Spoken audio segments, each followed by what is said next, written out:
जय हिंद। स्वागत करता हूँ आप सभी का हमारे अपने यूट्यूब चैनल सुलझश आर्मी तैयारी पर। तो शाम के 7 बज चुके हैं और आ चुका हूँ मैं आपके बीच इंडियन आर्मी की ओरिजिनल प्रीवियस ईयर पेपर की क्लास को लेकर। आज जो हम सब देखिए पेपर करेंगे सोल्जर ट्रेसमेंट 10th का, जो कि आपका मुजफ्फरपुर दानापुर आर का। तो पेपर सबको एंड तक करेंगे। पेपर आपका ओरिजिनल है, जो कि आपका है देखो 1 नवंबर 2020 का पेपर है। तो सभी एंड तक बने रहेंगे। जल्दी से पेपर को शेयर कर दीजिए अपने और भी फ्रेंड्स के साथ, ताकि जिनको इसकी सबसे ज़्यादा ज़रूरत है, जिनकी एग्जाम्स होने वाली है, उन तक ये पेपर पहुँचे और उनकी भी हेल्प हो पाए। उसके साथ साथ सभी लाइक बटन जरूर प्रेस कर दें। और जो भी हमारे इस यूट्यूब चैनल पर नए होंगे या जिन्होंने अभी तक सब्सक्राइब नहीं किया है, वो चैनल को सब्सक्राइब करके बेल आइकन को ऑल पे जरूर सेट कर दीजिएगा। हमारी ऑनलाइन क्लासेज की रूटीन जरूर याद रखें। रोज़ दोपहर 1 बजे जो है आपका इंडियन आर्मी का जीके जीएस का क्लास आता है, एंड रोज़ शाम 7 बजे आपका इंडियन आर्मी का ओरिजिनल प्रीवियस ईयर पेपर आपको सोल्व करवाया जाता है। तो हमारे इन दोनों क्लासेज में आप सभी हमारे साथ जरूर जुड़े। तो चलिए शुरू करते हैं आज की क्लास को। सेक्शन ए है आपका। देखो सेक्शन ए में जो है आपके जनरल नॉलेज के क्वेश्चन हैं। क्वेश्चन नंबर 1 to 15 सामान्य ज्ञान, प्रश्न क्रमांक 1 से 15 तक। क्या दिया हुआ है देखो, the largest bird in the world is, विश्व का सबसे बड़ा पक्षी है ईमू, शुतुरमुर्ग, मोर या फिर अल्बर्ट्रोस। विश्व की सबसे बड़ी पक्षी कौन सी है, यह जो है आप सभी को यहाँ पे बतानी है। तो चलिए आंसर कीजिएगा सब कोई। तो विश्व का जो सबसे बड़ा पक्षी है लगभग सब कोई जान रहे हैं। राइट आंसर क्या हो जाएगा, तो ऑप्शन बी ऑस्ट्रिच, शुतुरमुर्ग। चलिए अगला क्वेश्चन करेंगे, जो कि है यहाँ पे देखो आपका, an electric bulb has a filament made of. बिजली बल्ब में प्रयोग होने वाला फिलामेंट का बना होता है, शीशा का, टंगस्टन का, तांबा का या फिर लोहा का। बिजली बल्ब में प्रयोग होने वाला जो फिलामेंट है वो निम्न में से किसका बना होता है। तो देखिए बिजली बल्ब में प्रयोग होने वाला जो फिलामेंट है वो बना होता है आपका टंगस्टन धातु का। क्या होगा राइट आंसर, तो ऑप्शन बी टंगस्टन। ठीक है। चलिए अगला क्वेश्चन जो कि है यहाँ पे देखो आपको यह दिया हुआ है, who became the first black president of south Africa in 1994। 1994 में दक्षिण अफ्रीका के पहले श्याम वर्ण के राष्ट्रपति बनने वाले व्यक्ति कौन थे। मिल्टन ओबटे, देसमंड टुटू, रॉबर्ट मुगाबे या फिर नेल्सन मंडेला। निम्न में से कौन जो है 1994 में दक्षिण अफ्रीका के पहले श्याम वर्ण के राष्ट्रपति बनने वाले व्यक्ति थे। तो देखिए वह थे नेल्सन मंडेला। ठीक है, याद रखिएगा राइट आंसर क्या होगा, तो ऑप्शन डी नेल्सन मंडेला। चलिए अगला क्वेश्चन करेंगे, जो कि है यहाँ पे देखो आपका यह दिया हुआ है, when did the president declare emergency on the request of ex prime minister Indira Gandhi. पूर्व प्रधानमंत्री इंदिरा गांधी के अनुरोध पर राष्ट्रपति ने आपातकाल की घोषणा कब की।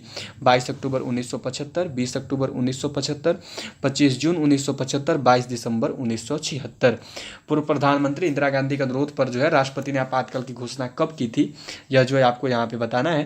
तो देखिए पूर्व प्रधानमंत्री इंदिरा गांधी के अनुरोध पर जब राष्ट्रपति ने आपातकाल की घोषणा की थी, वह जो समय था वो था आपका कब, तो वह हुआ था देखो आपका यहाँ पे 25 जून 1975 को। इस क्वेश्चन का जो राइट आंसर है वह है ऑप्शन सी 25 जून 1975। आज के जो आपके जीके जीएस के मिलाकर 30 क्वेश्चन हैं, उसमें से आप सबका टारगेट है 27। सभी को 27 का टारगेट अचीव करना है, इससे कम कोई नहीं रहेंगे। जो पहले से परीक्षा की तैयारी कर रहे हैं, जिनके भी एग्जाम होने वाला है, उनका टारगेट है 27 जीके में। बाकी जो नए हैं उनके लिए टारगेट नहीं है, क्योंकि आप सबने यदि नए हो और आप पढ़ाई स्टार्ट किए हो तो आपके लिए टारगेट नहीं रहेगा।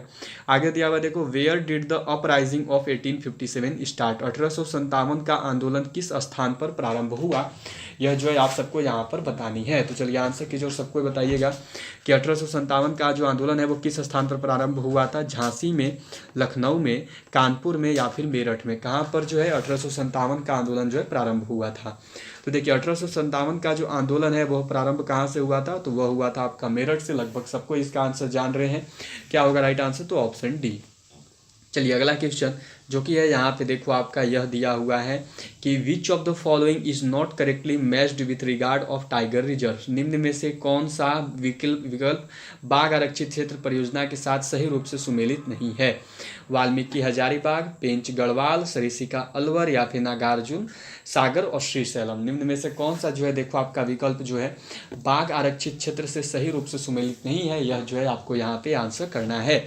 तो देखिए यहाँ पर जो आपका बाघ आरक्षित क्षेत्र से सही रूप से सुमेलित नहीं है वह है देखो आपका पेंच गढ़वाल।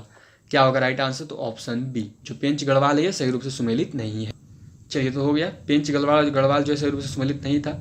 अगला क्वेश्चन है यहाँ पे देखो, यह आपका हु वेयर कॉल्ड द्विज। द्विज किन्हें कहा जाता था। शूद्र, क्षत्रिय, ब्राह्मण, ब्राह्मण, क्षत्रिय वैश्य या शूद्र, या फिर ब्राह्मण वैश्य या शूद्र, किसे जो है आपका देखो यहाँ पे द्विज कहा जाता था, यह जो है आपको यहाँ पे बताना है। तो निम्न में से जिसे द्विज कहा जाता था वह है देखिए ब्राह्मण, क्षत्रिय और वैश्य, ठीक है। द्विज किन्हें कहते हैं, तो द्विज कहा जाता था ब्राह्मण, क्षत्रिय और वैश्य को। चलिए अगला क्वेश्चन करेंगे जो कि है देखो आपका क्वेश्चन नंबर 8।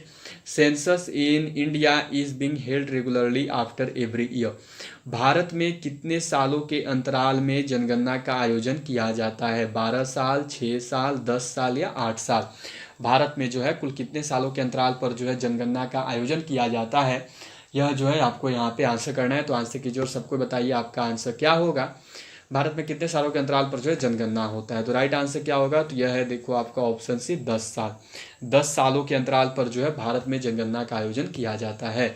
चलिए अगला क्वेश्चन है आपका देखो question number 9। Who is first women astronaut of Indian origin. भारतीय मूल की प्रथम महिला अंतरिक्ष यात्री कौन थी? संतोष यादव, बछेंद्री पाल, कल्पना चावला या प्रभा दत्त। निम्न में से कौन जो है भारतीय मूल की प्रथम महिला अंतरिक्ष यात्री थी, यह जो है आपको यहाँ पे बताना है। तो देखिए भारतीय मूल की जो प्रथम महिला अंतरिक्ष यात्री थी वह कौन थी, तो वह थी कल्पना चावला। क्या राइट आंसर होगा, तो ऑप्शन सी कल्पना चावला, ठीक है। चलिए अगले क्वेश्चन की ओर बढ़ेंगे जो कि यहाँ पे देखो आपका क्वेश्चन नंबर 10 है। यह है देखो first Afghan war took place in the. Afghan की पहली लड़ाई में हुई थी, जो अफगान की पहली लड़ाई है वो कब हुई थी, यह जो है आपको यहाँ पे बताना है। सन 1833 में, सन 1848 में, सन 1843 में या फिर सन 1839 में। अफगान की जो पहली लड़ाई है उसका आयोजन कब हुआ था, यह जो है आप सबको यहाँ पे बताना है। तो चलिए आंसर कीजिए और सबको बताइए कि आपका आंसर क्या होगा। अफगान की पहली लड़ाई जो है कब हुई थी, तो देखिए जो अफगान की पहली लड़ाई है वह हुई थी सन 1839 में। क्या राइट आंसर होगा, तो ऑप्शन डी सन 1839 में जो है देखो आपका अफगान की पहली लड़ाई हुई थी। चलिए अगला क्वेश्चन करेंगे जो कि है देखो आपका यहाँ पे question number 11। Was the first vice president of India. Bharat के प्रथम उपराष्ट्रपति थे doctor S D Sharma, Pandit Jawaharlal Nehru, doctor Sarvepalli Radhakrishnan या फिर डॉक्टर राजेंद्र प्रसाद। निम्न में से कौन जो है भारत के प्रथम उपराष्ट्रपति थे, यह जो है आपको यहाँ पे बताना है। तो चलिए आंसर कीजिए और सबको बताइए कि आपका आंसर जो है इस क्वेश्चन में क्या होगा, क्या जो है इस क्वेश्चन का राइट आंसर है। तो देखिए भारत के जो प्रथम उपराष्ट्रपति हैं वह कौन थे, तो वह है आपके डॉक्टर सर्वपल्ली राधाकृष्णन, ठीक है। यही से एक और क्वेश्चन इनसे बन जाएगा। प्रथम उपराष्ट्रपति हो गए और याद रखिएगा यह जो है ये सेकंड प्रेसिडेंट मतलब कि दूसरे राष्ट्रपति थे, ठीक है। पहले उपराष्ट्रपति और दूसरे राष्ट्रपति, ठीक है। और जो डॉक्टर राजेंद्र प्रसाद हैं यह देखिए जो ऑप्शन नंबर डी में दिया हुआ है, यह जो है आपके प्रथम राष्ट्रपति थे, ठीक है।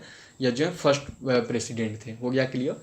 चलिए तो अगला क्वेश्चन करेंगे जो कि है यहाँ पे देखो आपका यह दिया हुआ है। The largest number of tiger reserve is located in. सबसे अधिक संख्या में टाइगर रिजर्व कहाँ पर स्थित है? उत्तर प्रदेश में, कर्नाटक में, मध्य प्रदेश में या फिर पश्चिम बंगाल में। सबसे अधिक संख्या में टाइगर रिजर्व कहाँ पर है, किस राज्य में, यह जो है आपको यहाँ पे बताना है। तो चलिए आंसर कीजिए और सबको जल्दी से बताइए। तो देखिए सबसे अधिक संख्या में जो टाइगर रिजर्व है वह है आपका मध्य प्रदेश में। क्या होगा राइट आंसर, तो ऑप्शन सी मध्य प्रदेश। जो मध्य प्रदेश है यहाँ पर देखिए सबसे अधिक संख्या में जो है आपके टाइगर रिजर्व हैं। चलिए अगला क्वेश्चन करेंगे क्वेश्चन नंबर 13। यह दिया हुआ है Delhi is located on the banks of river. Delhi नदी के तट पर स्थित है। यमुना, सरयू, गंडक या फिर गोमती। जो दिल्ली है वह किस नदी के तट पर स्थित है, यह जो है आप सभी को यहाँ पे बताना है। तो चलिए जल्दी से आंसर कीजिए और सबको बताइए कि आपका जो राइट आंसर है वो क्या होगा। तो देखिए जो दिल्ली है वह आपका स्थित है यमुना नदी के तट पर। इस क्वेश्चन का राइट आंसर क्या है, तो ऑप्शन ए यमुना, ठीक है। चलिए अगला क्वेश्चन करेंगे जो कि है देखो आपका क्वेश्चन नंबर 14, 14 नंबर सवाल। यह दिया हुआ है spice garden of India is. Bharat का मसालों का बगीचा के नाम से को जाना जाता है। आंध्र प्रदेश को, पंजाब को, केरल को या कश्मीर को। किसे जो है भारत का मसालों का बगीचा कहा जाता है, यह जो है आप सभी को यहाँ पे बतानी है। तो चलिए जल्दी से आंसर कीजिएगा आप सब कि आपका राइट आंसर इस क्वेश्चन का क्या होगा, क्या है इस क्वेश्चन का सही उत्तर। तो भारत का मसालों का बगीचा जो है देखिए बताया था केरल को। क्या राइट आंसर होगा, तो ऑप्शन सी केरला। जो केरला है इसे भारत का मसालों का बगीचा कहा जाता है। चलिए अगला क्वेश्चन करेंगे क्वेश्चन नंबर 15। यह है आपका with which of the following sports Geeta Phogat is related. निम्न में से गीता फोगाट का संबंध किस खेल से है? बॉक्सिंग से, हॉकी से, कुश्ती से या फिर टेनिस से। जो गीता फोगाट हैं इनका संबंध निम्न में से किस खेल से है, यह जो है आपको यहाँ पे बताना है। तो चलिए आंसर कीजिए और जल्दी से बताइए कि आपका जो राइट आंसर है वो क्या होगा। तो देखिए जो गीता फोगाट है उनका जो संबंध है वह है कुश्ती से, ठीक है। राइट आंसर क्या है, तो ऑप्शन सी कुश्ती। तो आपकी देखो जीके के यहाँ पे 15 क्वेश्चन हो चुके हैं। अब बढ़ते हैं आगे। अब जो है आपके जीएस के 15 क्वेश्चन आपको अब देखने को मिलेंगे, जनरल साइंस सामान्य विज्ञान के, ठीक है। तो अभी तो आपका सेक्शन बी है जिसमें कि आपके रीजनिंग के क्वेश्चन होंगे, तो देख लो रीजनिंग के क्वेश्चन अगर देखना चाहते हो तो। मैं सोल्व नहीं कर पाऊंगा क्योंकि देखिए सोल्व करने के लिए उतना यहाँ पे अच्छे से अवेलेबल नहीं होता है कि आपको समझ में आएगा, समझा पाएंगे।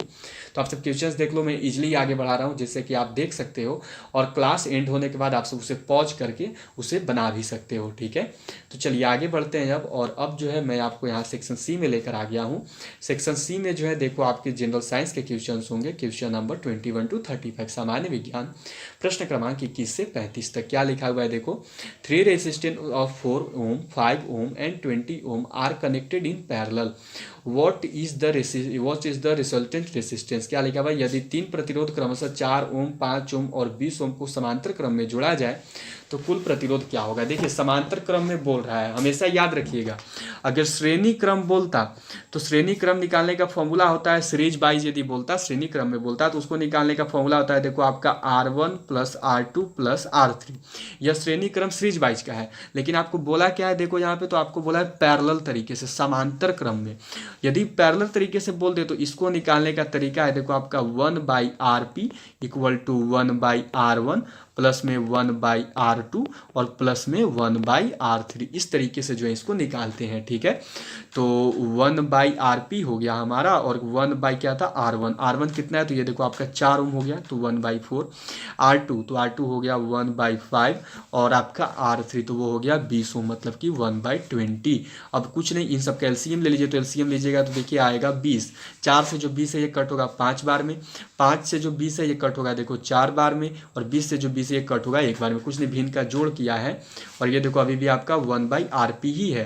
अब 1/RP इक्वल टू निकालिएगा तो आपका आ जाएगा देखो यहाँ पे 5 4 9 और 1 10, मतलब कि 10/20, ठीक है। 0 से 0 कट गया तो 1/RP इक्वल टू आपका आ रहा है देखो अब 1/2। 1/RP इक्वल टू आपका कितना आया, तो 1/2 आया।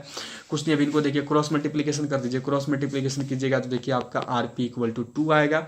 इस क्वेश्चन का जो राइट आंसर है वह होगा देखो आपका 2 ओम, ठीक है। क्लियर हो गया होगा सबको, बहुत इजी था, कोई वैसा क्वेश्चन था नहीं, डीपली आपको मैंने समझा भी दिया है।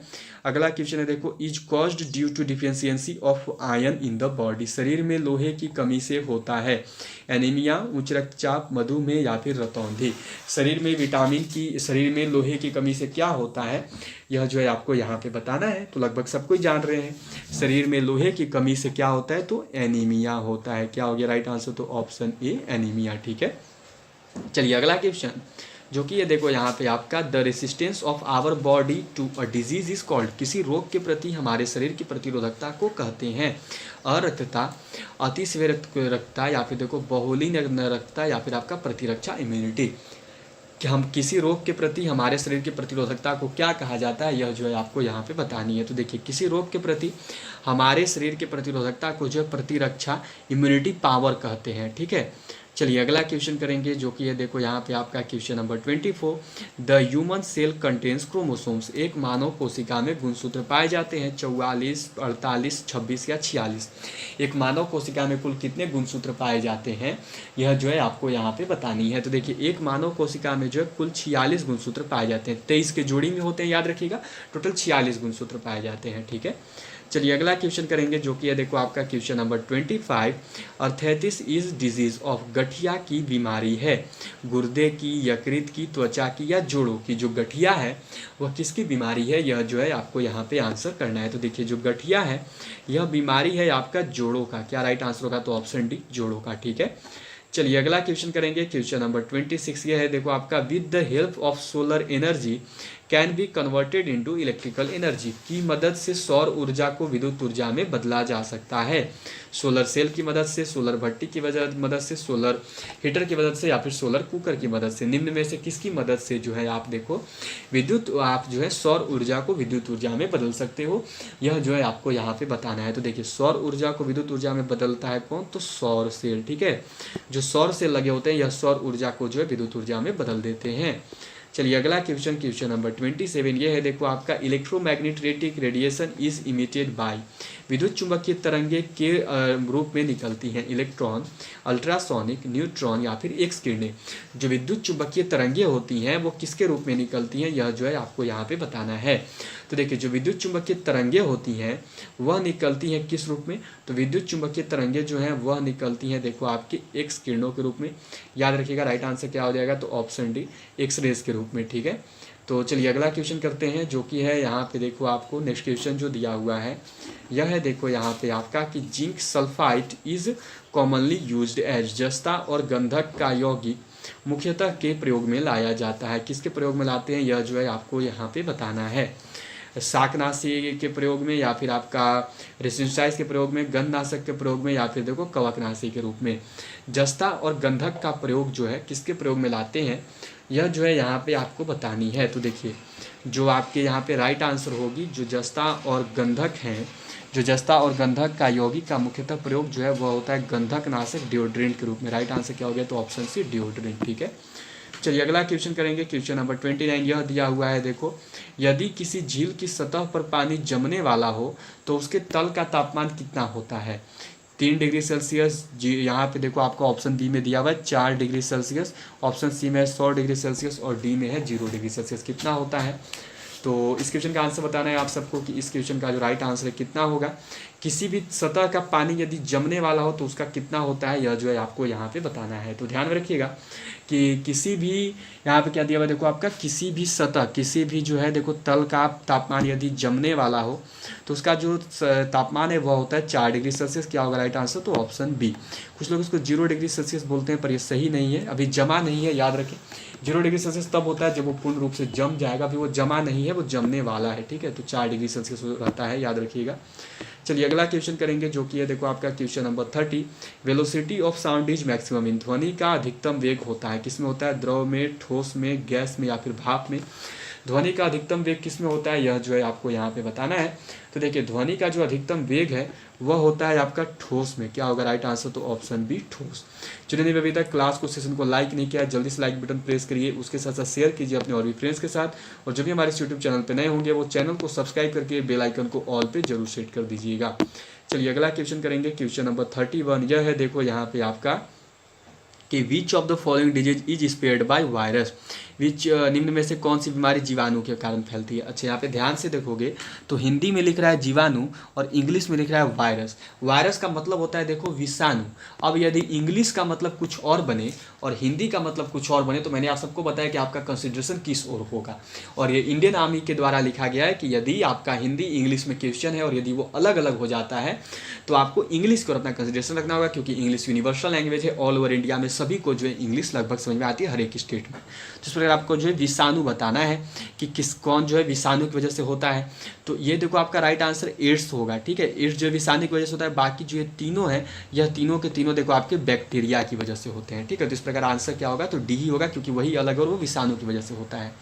चलिए अगला क्वेश्चन है देखो आपका कि when sulphur dioxide is dissolved in water is formed, sulphur dioxide पानी में विघटित होने से बनता है sulphuric acid, sulphur pentoxide, sulphur trioxide या फिर सल्फ्यूरिक एसिड। सल्फर डाइऑक्साइड के पानी में विघटित होने से क्या बनता है यह जो है आपको यहाँ पे बताना है। चलिए आंसर कीजिए और सबको बताइए कि इसका राइट आंसर क्या होगा। सल्फर डाइऑक्साइड के पानी में विघटित होने पर क्या बनेगा यह जो है आप सबको यहाँ पे बतानी है। तो यह जो क्वेश्चन है यह आपके लिए होमवर्क रहेगी, सबको इसका आंसर होमवर्क में बताइएगा कि इस क्वेश्चन का राइट आंसर क्या होगा। आप सबके लिए होमवर्क है, याद रखिए सल्फर डाइऑक्साइड बोल रहा है यहाँ पे आपको, ठीक है। सल्फर डाइऑक्साइड मतलब SO2, उसको आपको क्या करना है तो पानी में विघटित करना है H2O के साथ, ठीक है। तो सल्फर डाइऑक्साइड को जब पानी में विघटित करोगे H2O के साथ तो क्या बनेगा यह जो है आपको बताना है, तो यह आपका होमवर्क है। चलिए अगला क्वेश्चन, क्वेश्चन नंबर 33 यह है देखो आपका विच of the following can be recycled, निम्न में से किसको पुनर्चक्रित किया जा सकता है, कोयला, प्राकृतिक गैस, धातु या फिर प्राकृतिक तेल। निम्न में से किसको जो है पुनः चक्रित कर सकते हैं यह जो है आपको यहाँ पे बताना है। तो देखिए निम्न में से जिसे पुनः चक्रित किया जा सकता है वह धातु है। धातु को किसी भी रूप में ढालकर आप उससे वापस यूज कर सकते हैं, उसका जो है वापस कुछ न कुछ उससे बना सकते हैं, ठीक है।